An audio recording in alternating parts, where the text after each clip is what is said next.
殿下，咱们现在去哪儿啊？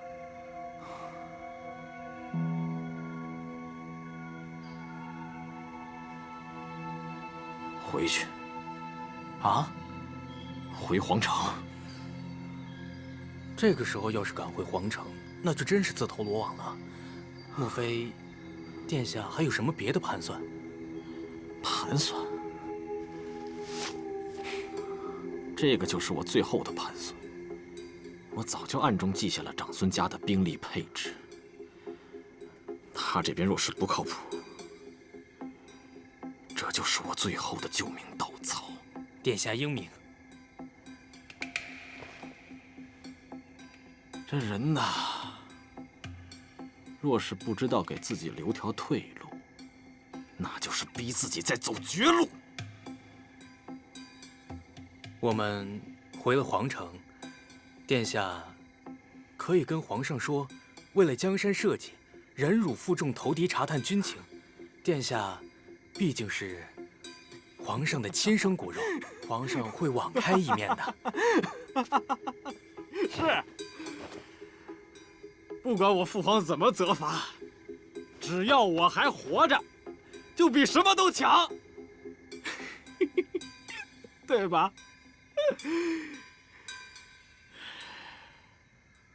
徐来，你知道我做错了什么？我错就错在不该出生在这个帝王之家，不该是这个不得宠的儿子，还偏偏不认命。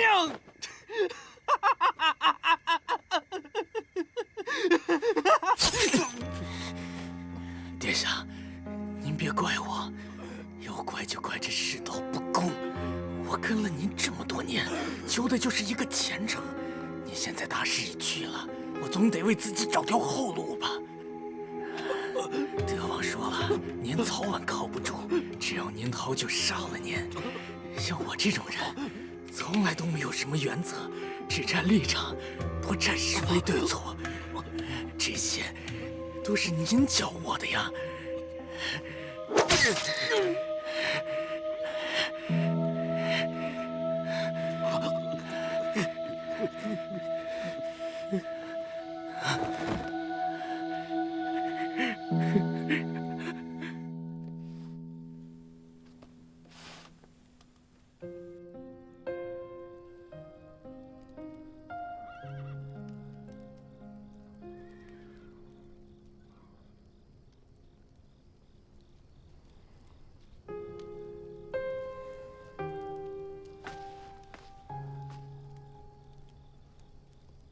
公子，已经4更天了，你也该歇息了。你说，这棋子如果有了心思，他们会想什么？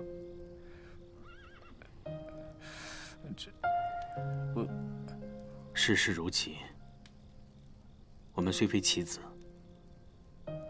可因不甘心任人摆布，不知不觉也会执子。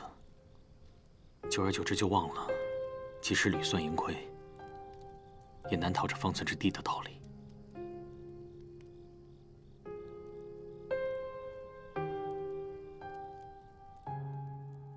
您说的这个人究竟是谁啊？你说呢？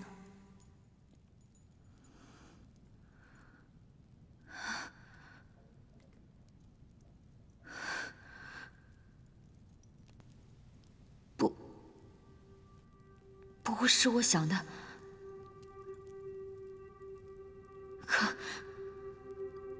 可是他这样做，是为了什么呢？他是为了针对谁？是德王吗？还是您？难道是吴起？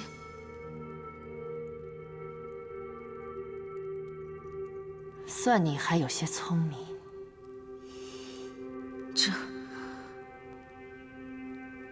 我不明白。你当然不会明白。这一切还要从过去的桩桩件件说起。那一年，我只有16岁，可在我的心里，早就住着一个深爱的人。我们要一生一世在一起。就当他准备上门提亲的时候，新登基的君父皇帝说要迎娶我。我不想嫁，我想逃。可在我们身后，有那么多的亲人。最后，我犹豫了，他放弃了。可等我嫁到宫中，我才知道，娶我的那个皇帝，他根本不在意我。他所做的一切，无非就是想拆散我们。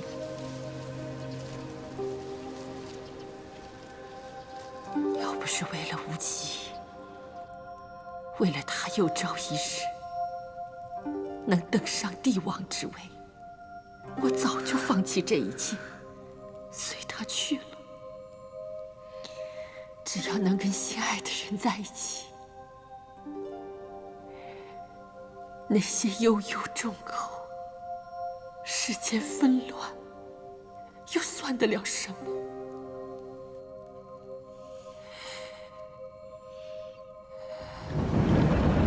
你想走？想和他一起去过神仙日子？你这个想法也未尝不可。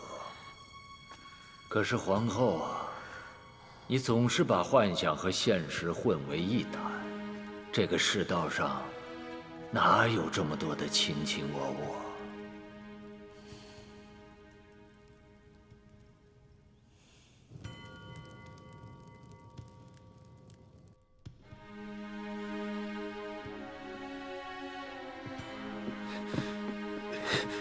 禀王爷，伤得重吗？属下无能。打探到消息没有？皇后她的确是被皇上抓走了。是我们的计划提前泄露了。是，属下拼死赶回报信，只怕宫中其他暗线都已……你可知皇后现在关在何处？这件事皇上做得非常隐蔽，属下未能在宫中探查清楚。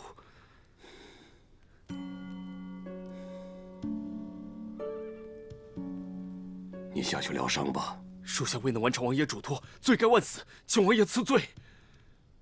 罢了，这也怨不得你们。去吧。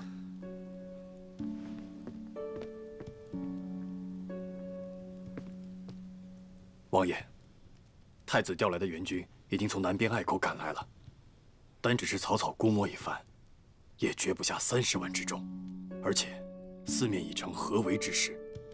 咱们的计划，你吩咐下去。明日大战，见到狼烟起，就让马将军出兵。那宫中的安排，此事我还需要仔细思量。退下吧。是。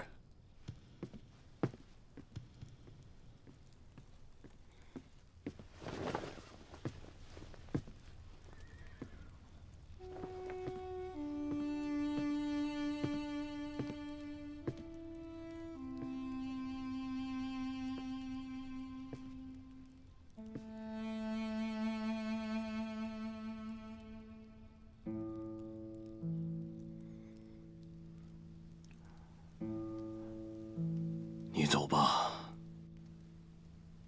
我派人送你走，不会有事的。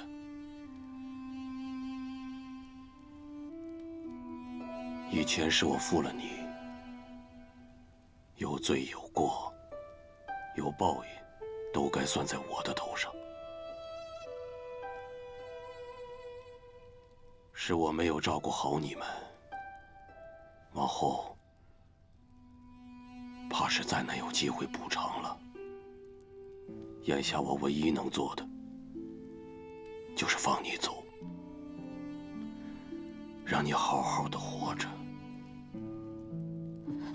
你怎么不问问，当年我为何带着莲儿不辞而别？我这些年都躲在什么地方？日子是怎么过的？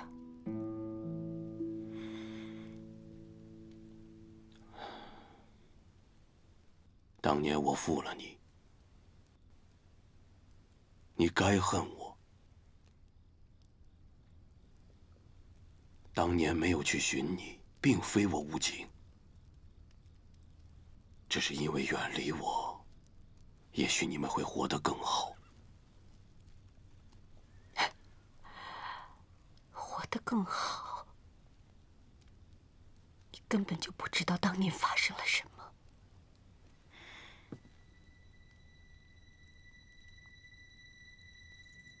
你究竟想做什么？你猜，吴奇的兵马到了什么地方？不，无极是天权的太子，他是你的儿子，你不能这样对他。你要对付无极，我跟长孙家2条性命你都拿去还不够吗？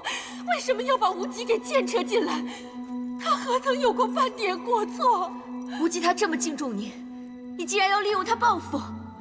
你们都以为我在利用别人，可是你们可曾想到，整个天权也在利用我。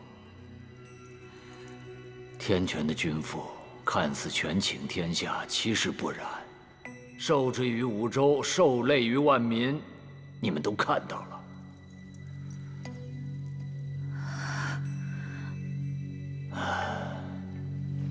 今天还有时间，朕在这里给你们讲一个故事。也许过了今日，这世上就不会再有人知道这事情的原委了。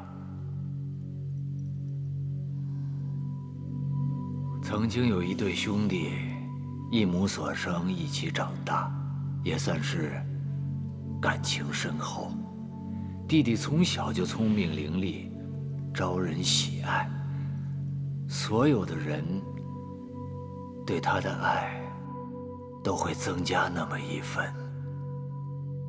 而这个哥哥呢，少年老成，不善言语，他的父亲把他的这种少年老成当成平庸和木讷，他又不善于解释，于是就勤学苦读，毛入深处，指望有一天能替他的父母担待些事情。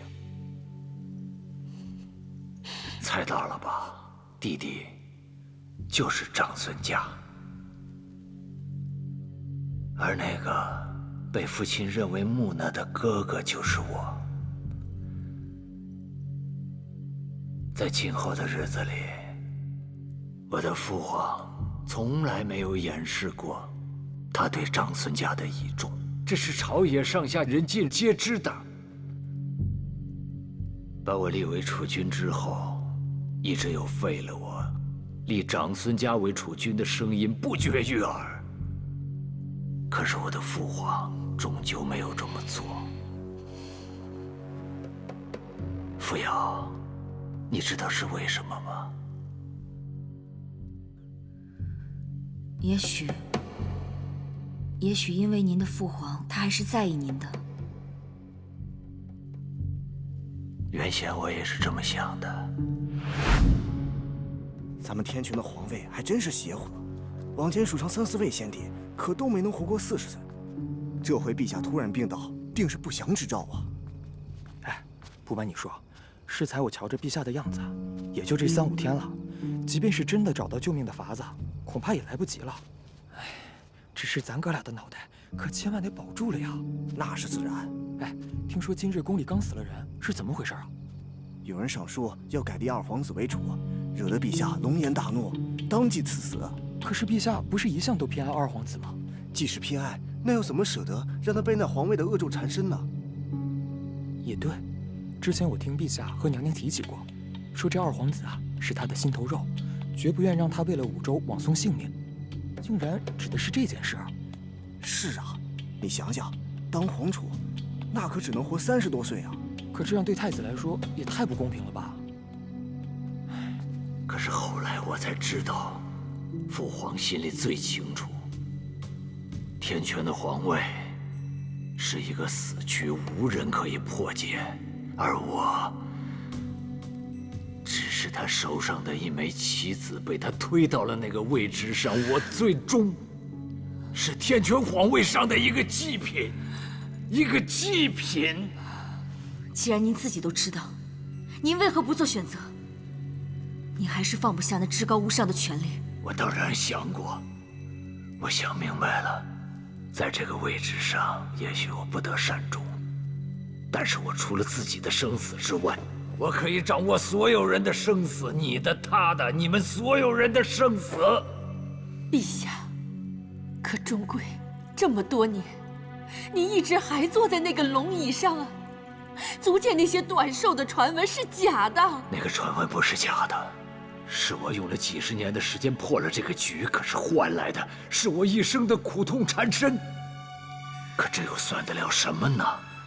长孙氏族的子孙可以永远摆脱这个诅咒，在我天权的皇座上，继位者都可以长长久久，这些又算得了什么呢？啊！皇上，既然如此，但为何您还要？因为有人背叛了我。不仅仅是背叛，他让一个君王蒙受了羞辱。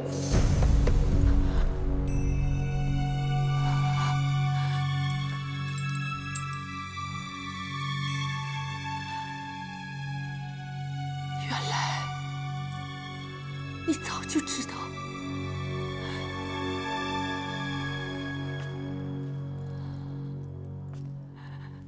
皇后，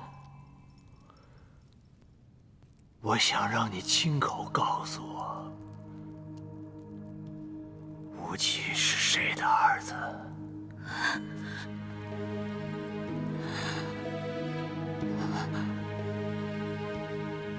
是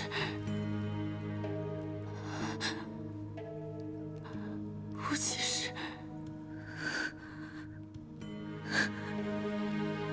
无极，他是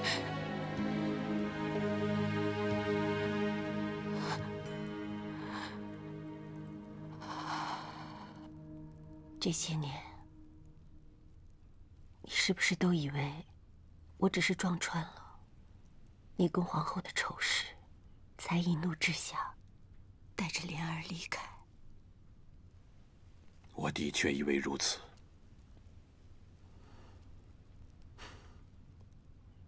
是啊，那年的桃花开得那么美，我带着莲儿到皇宫里去赏花，若不是见着了你跟皇后私会，我们便不会匆匆离开，更不会在皇宫里迷了路，听见了不该听的。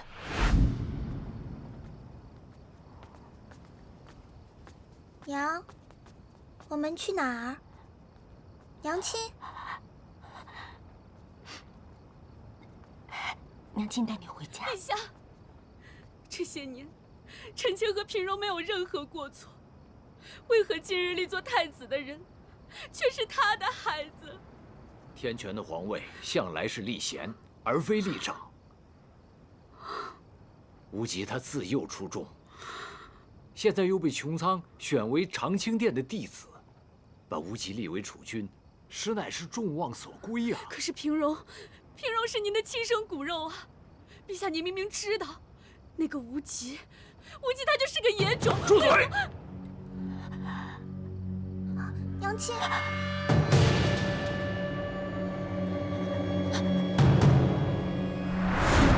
那天，我知道了这个宫里最大的秘密。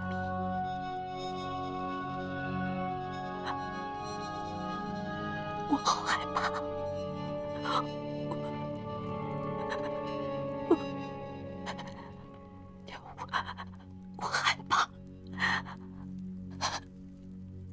莲儿想逃命，逃回家。我唯一能想到的只有你。我不管你曾经做过什么，只要你能保住莲儿的性命，我什么都可以不计较。可是你在哪儿？你在那个女人的温柔乡里，可我跟莲儿正在被人追杀。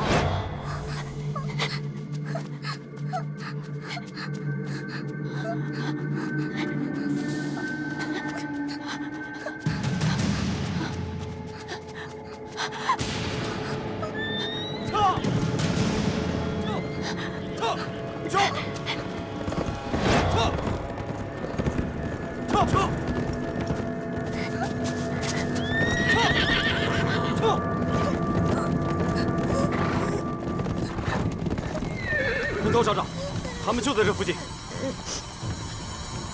别出声。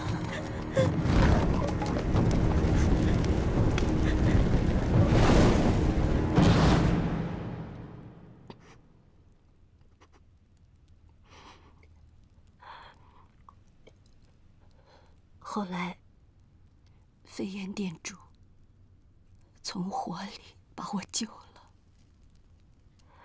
他救人，从来不是怜悯，都是要付出代价的。什么代价？他拿走了我的阳寿，混沌了我的神智，我变成了一个疯疯癫癫的女人。可是莲儿，我的莲儿，我找不到我的女儿，我再也找不到她了。在我跟莲儿最需要你的时候，你在哪儿？我们的苦和难，全成就了你跟那个女人。还是要杀我的是你的皇兄长孙炯，可真正杀死我的是你。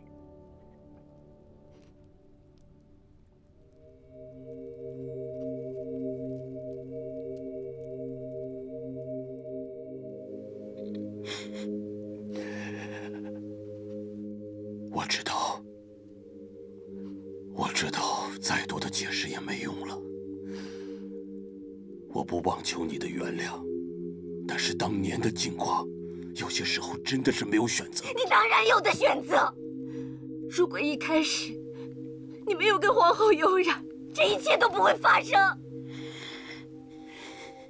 是你害了莲儿，是你造成了这一切。我恨你，我恨你，我恨你！所以你就为长孙炯所用，来杀我。杀你，你的命根本不值一提。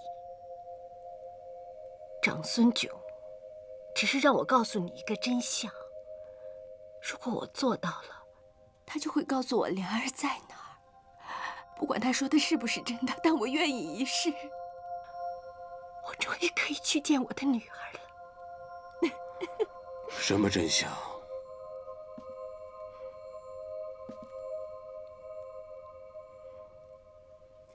长孙无忌是你跟袁清义的亲生儿子。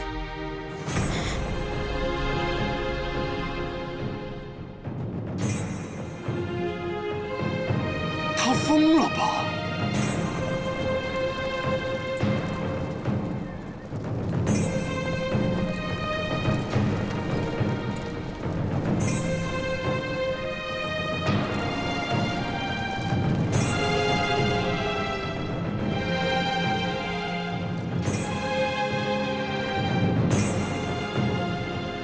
无忌是长孙子孙当中最优秀的一员。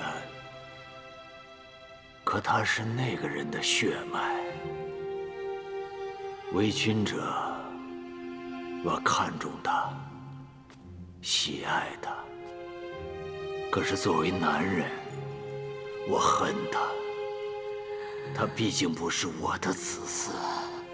每一次他叫我父皇的时候，我心里对他的恨就会多一点。可无极他是无辜的呀。没有人是无辜的。长孙皇族的子孙，他更应该明白弱肉强食、你死我活的道理。带血的罪，只能有更多的血才能洗干净，没有人可以逃脱。没有。够了！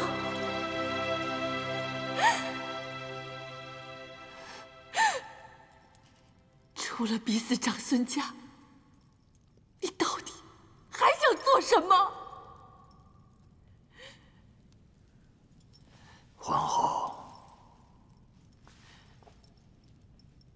我这有一味药，人吃了以后神情俱碎，肝胆破裂，会在痛苦中慢慢的死去。不，你不能这样对待无极。我该如何对待你和我弟弟生的孩子？不要，陛下！我当然不会让他现在就死。他是我选出来的皇储，他要登上天权的宝座，要让他知道至高无上的尊荣也无法解开死局。你和皇后暗通款曲这么多年，你就没有想到过他的儿子有可能是你的吗？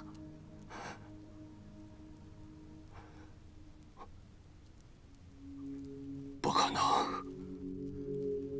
不可能！不可能！绝对不可能！长孙炯好有耐心啊，他宠了太子这么多年，等的不就是这一天吗？等的不就是你起兵反叛，你和你的亲生儿子兵戎相见，父子相残，等那个背叛他的女人承受这种锥心之痛。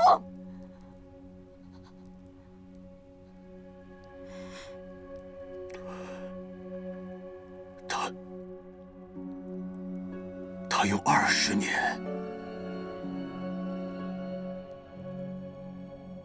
你是说他用20年布了一个局？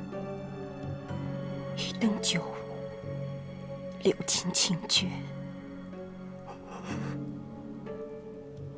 他是恨极了你。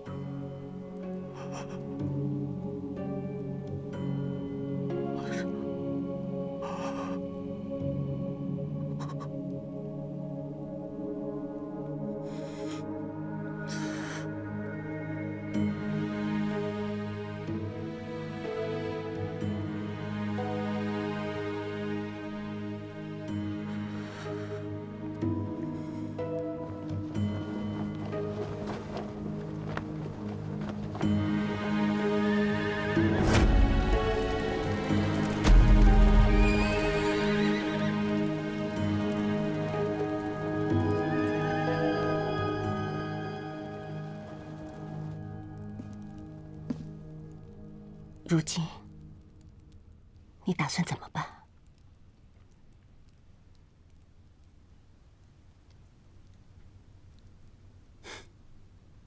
还能怎么办？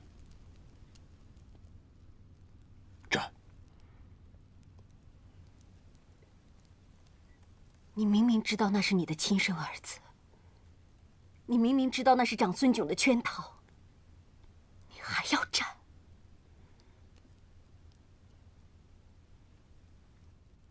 别无选择。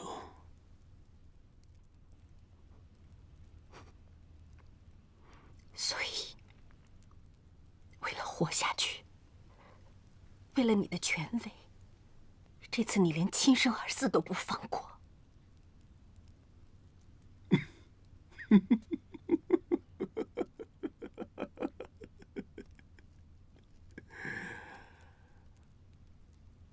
我现在是武周天权的叛臣，人人得而诛之，无极杀了我，可得人心，可得天下。只要我在战场上死了，才能保住无极的皇储之位，才能给他长孙炯最后的致命一击。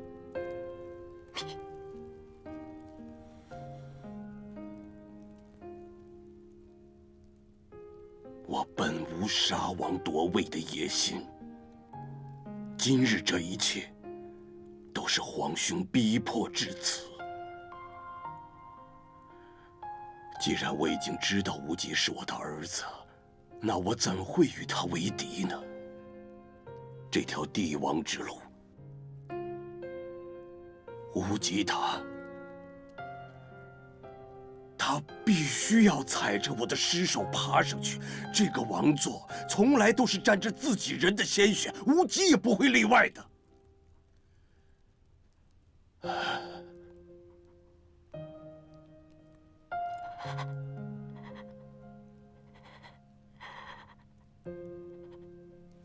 这就是长孙炯的报复吗？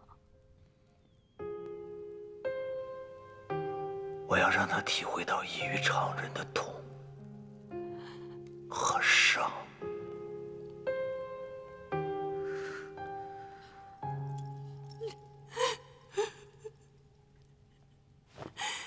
对了，你们两个是无极在这个世上最看重的。倘若你们当中一个人亲手毒死了另外一个，无极他该如何自处呢？不要！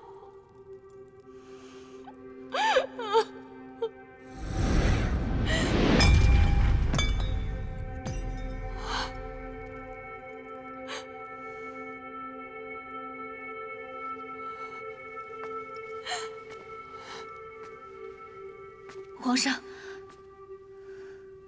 自始至终，无极一直把您当成亲生父亲来看待，他尊敬您，爱戴您，甚至心疼您。他从太原一路走过来，一直是小心谨慎，不敢有丝毫的松懈，就是因为他怕辜负您的期待。因为您在他心里是他最敬重的人。现在可能因为他不是您的血脉，您就忍心这样对待他吗？无极，他是个好孩子，他从来都没有让我失望过。可是今天就算是我给他上的帝王之道的最后一课，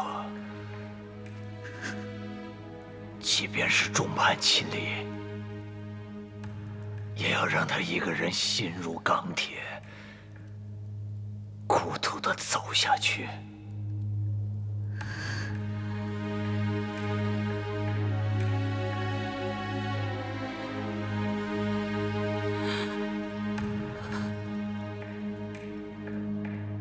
炷香的时间之后，这个地方就会充满有毒的雾气。你们两个人，或许其中一个拿着毒药毒死另外一个出去，或者你们两个都死在这儿，我不在乎，你们自己来决定。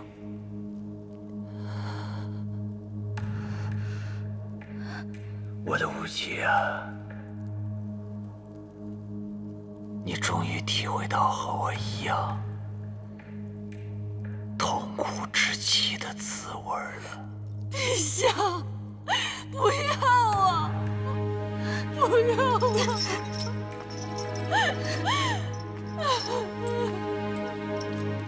下。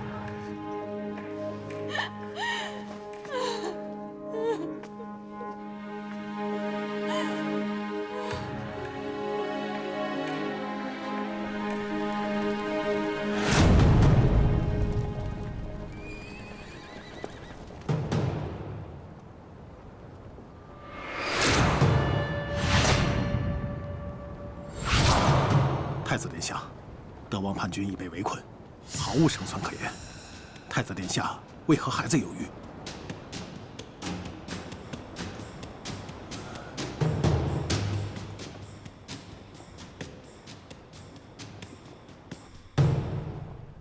王爷，禀王爷，时机到了，太子的大军已然入局，下官就等王爷一声令下，狼烟起，马将军就可以出兵了。王爷，时机稍纵即逝，还请即刻下令了。罢了，我亲自去迎战。王爷，传令下去，让马文德退兵。王爷不可啊！马将军若是退兵，此仗必败。王爷，我意已决，不要再劝了。这场胜负，我一人去扛。王爷，传令！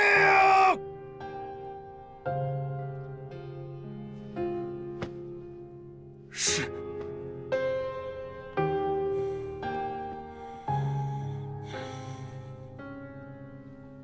等等。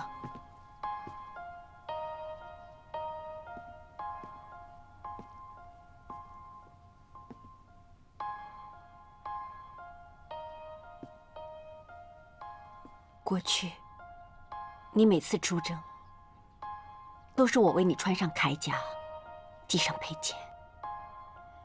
今日，可否让我再为你穿上一回？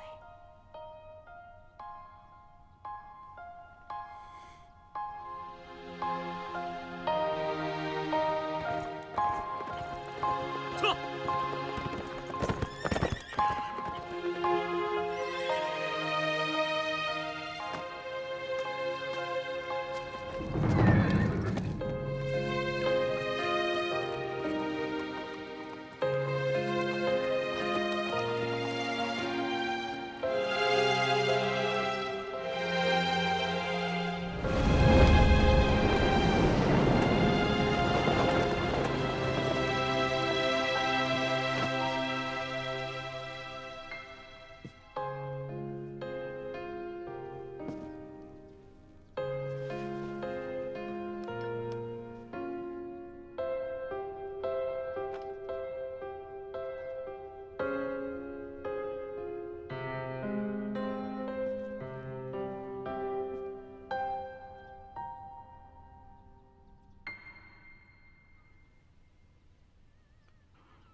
以前，你每次离开的时候，我都会在心里默念3遍：平安归来，平安归来，平安归来。每次，你都平安回来了。咱们夫妻一场，不管怎么样，都是千年修来的福分。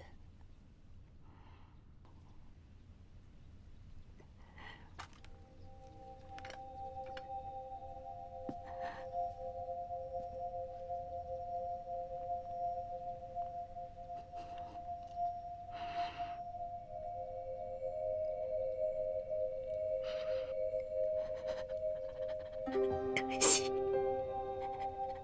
我们都老了。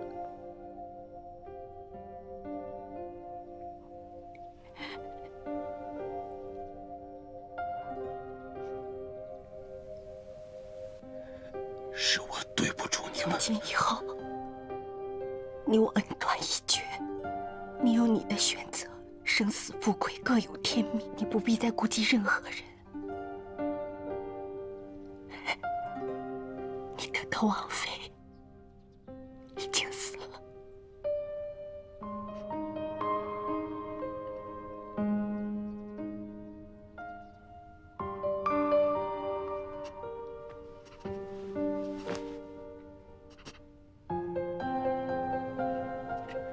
阿荣，